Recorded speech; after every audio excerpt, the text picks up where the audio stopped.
সোজা আঙ্গুলে যদি ঘি না ওঠে আঙ্গুল বাঁকা করব। ঘি আমাদের লাগবেই, নো হাঙ্কি পাঙ্কি।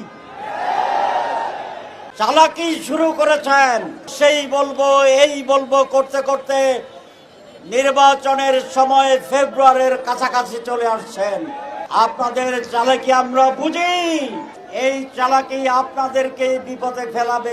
সোজা আঙ্গুলে ঘি না আনতে পারলে বাঁকা আঙ্গুলে ঘি আনবো, তবে ঘি আমাদের পেতেই হবে। বা আপনি বাঁকা আঙ্গুলে ইয়ে আনবেন, মানে ঘি আপনাকে পেতেই হবে। আপনার কাছে ডেমোক্রেসি, ইডিওলজি, আদর্শ কোনো ইয়ে নেই, তাও আবার আপনারা ইসলাম নিয়ে রাজনীতি করেন।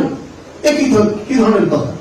ইসলামের নাম নিয়ে রাজনীতি করে বলছেন সোজা আঙ্গুলে ঘি না আসলে বাঁকা করবো এবং ঘি আমাদের পেতেই হবে। অর্থাৎ আপনার কাছে মানে অবাধ সুষ্ঠু নির্বাচন গুরুত্বপূর্ণ নয়, আপনার কাছে কি বলে যে মানে জনগণের কাছে জবাবদিহিতা গুরুত্বপূর্ণ নয়, আইনের শাসন গুরুত্বপূর্ণ নয়, আপনার হচ্ছে অমল ধবল ক্ষমতা।